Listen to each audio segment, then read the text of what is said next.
Para aquela galera mais menos instruída, vamos dizer assim, qual é a dica que você daria para essa galera começar? Tá, vamos lá.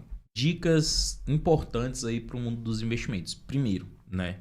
Você tem que ter essa cabeça que eu tô falando e batendo muito na tecla de longo prazo, tá? Não adianta, tá? Você achar que vai começar a investir hoje ou você vai ficar rico daqui 1 ano, 2 anos, 3 anos, 4 anos.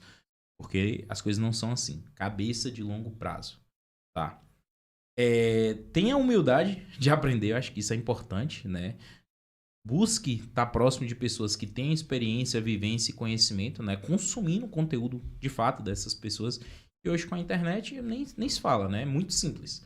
Eu sigo o Gabriel, eu sigo, sei lá, o Thiago, o Primo Rico, eu sigo a Natália Arcuri, eu sigo várias pessoas ali. Pô, você já tá cercado ali no seu feed do Instagram de conteúdo toda hora de educação financeira. Não é possível que você não vai aprender pelo menos o mínimo.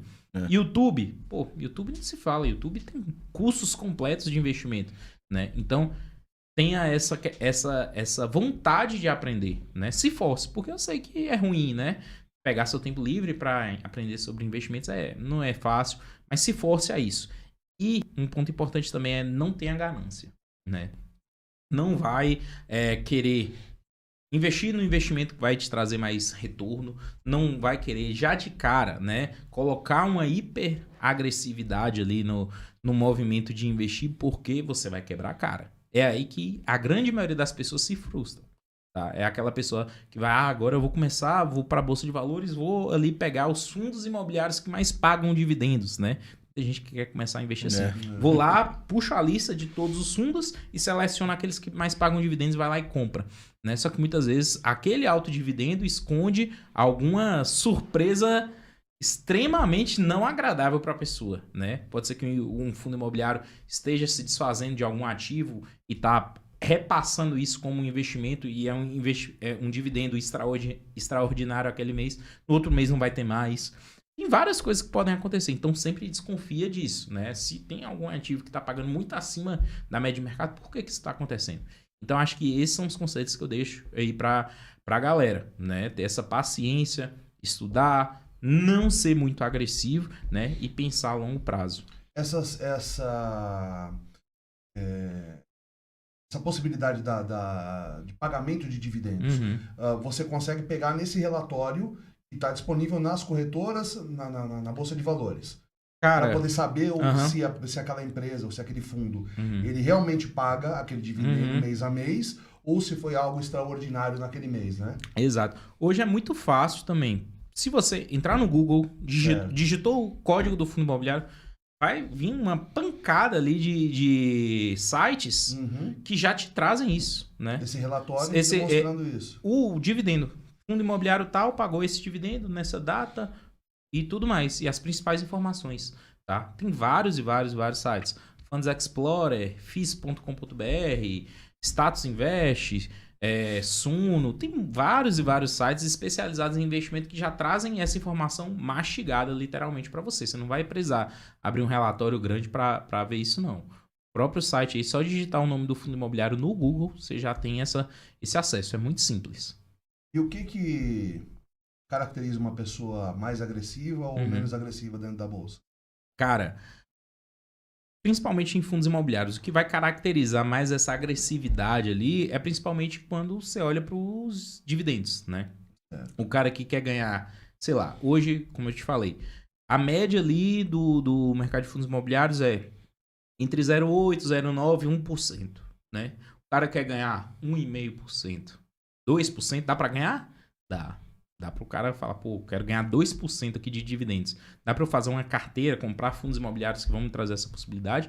É possível, mas extremamente agressivo, né? Extremamente agressivo. Geralmente são fundos imobiliários que têm riscos muito grandes ali nas operações e tudo mais.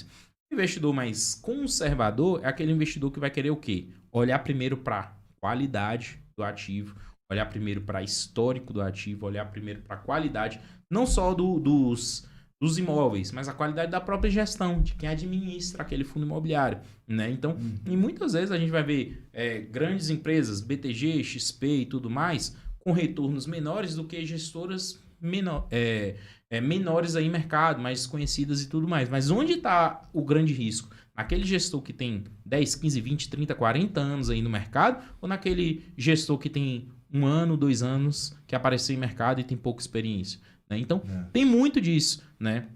No retorno final. Então, assim, o mercado de fundos imobiliários, como eu falei, é um mercado mais seguro, tende a ser menos volátil e tudo mais, mas traz também consigo algumas opções ali extremamente agressivas. Se o cara quiser ser extremamente agressivo, ele consegue ser extremamente agressivo dentro do mercado de fundos imobiliários, e aí que existem ali as surpresas que podem vir a ser desagradáveis para o investidor que tem essa vontade, muitas vezes não tem um conhecimento necessário também. Na minha opinião, isso daí é complicado, né? Porque você vai inflar seu ego demais, mano. Você ter um retorno alto logo de início, independente do valor que você tem para investir. Até porque, geralmente, para você alcançar um retorno de dividendo tão alto assim, você não vai começar investindo R$100. Exato. Né? Então, você tá lá, você tem tudo que você quer, do jeito que você quer. Amanhã ou depois o mercado muda, você vai fazer o quê? Porque você não vai ter mais o mesmo lucro. Exatamente. E esses riscos, eles estão atrelados a algum nicho específico ou em todos os nichos dentro de fundo imobiliário você pode achar esses riscos? Cara, assim, de forma geral, em todos os segmentos que a gente fala, né, em todos os tipos de fundos imobiliários tem seus riscos, mas, logicamente, tem segmentos que naturalmente são mais arriscados do que outros, né? A gente falou muito aqui de fundo imobiliário clássico, fundo imobiliário de tijolo, né? Que é propriamente você comprar o fundo imobiliário que investe diretamente no imóvel. Mas tem como você comprar fundo imobiliário que a gente chama e apelida de fundo imobiliário de papel, né? Que é um pouco mais complicado e mais complexo de você entender, mas basicamente o que é? Você está comprando uma participação em uma dívida imobiliária, tá? Ou seja, o que é um fundo imobiliário de papel? É um fundo de investimento que empresta dinheiro para a construção civil acontecer. Então, o cara quer, sei lá, construir um shopping center, né? Ele pega o dinheiro emprestado para a construção desse shopping center. Ele vai pegar esse retorno, esse dinheiro, e vai devolver para o fundo imobiliário durante 5 anos, só que, logicamente, pagando uma taxa sobre isso, né? E, às vezes, são taxas bem agressivas, né? Então, esse é um fundo imobiliário chamado fundo de papel. Você não está investindo diretamente em imóvel, né?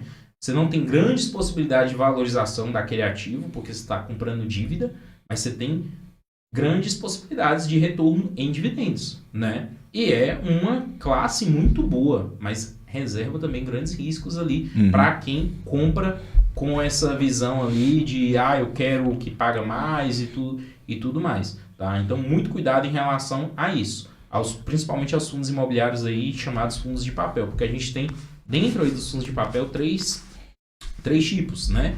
Os de baixo risco, os de médio risco e os de alto risco. E, logicamente, os de alto risco são os que pagam mais dividendos. E qual é o risco dessa operação? É de que o retorno ali que você deveria ter ali da dívida imobiliária não aconteça. Ocorra, de fato, o calote financeiro. E aí vai para a justiça e tudo mais. E aí são meses que o fundo imobiliário fica sem receber aquela receita, e o dividendo abaixo e tudo mais. Tem toda essa questão que pode vir a acontecer. Esse é o risco real da operação. E tem o risco de realmente, independente do problema que der, você não receber? Cara, não receber dividendo é bem difícil isso acontecer, porque geralmente a carteira de um fundo imobiliário é bem diversificada. Mas já aconteceu. Por exemplo, eu vou dar um exemplo aqui que aconteceu durante a pandemia. Fundo imobiliário de shopping center, né? Pandemia, a gente viu o que aconteceu. Chegou uma época que todos os shopping centers do país ficaram fechados. Shopping fechado, não tinha receita e tudo mais. Aí tiveram, sim, alguns fundos imobiliários que ficaram ali 2, 3 meses sem distribuir dividendo.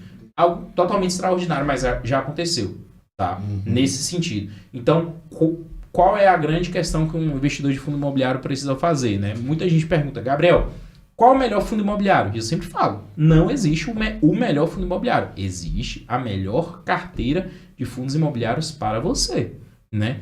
Na minha concepção e a forma que eu gosto de investir, você tem que ter, no mínimo, 10 a 20 fundos imobiliários. É uma regra geral que eu trago ali para quem é meu aluno, né? Entre 10 a 20 fundos imobiliários em uma carteira para aposentadoria. Estou começando agora, eu preciso ter já 10 fundos imobiliários de cara? Não, né? Mas uma carteira para aposentadoria com no mínimo 10, no máximo 20 fundos imobiliários, te protege, né, dessas questões. Porque muita gente fica naquela, pô, eu gosto de fundo de shopping center, vou comprar só shopping. Ah, eu gosto de galpão logístico. Mas pode acontecer isso que eu acabei de falar, né? Um evento totalmente extraordinário, né? Mas ninguém previa, né? Ninguém sabia que iria acontecer, mas aconteceu, né? Então você pode se resguardar disso com diversificação. Então eu gosto de montar uma carteira de fundos imobiliários com o quê?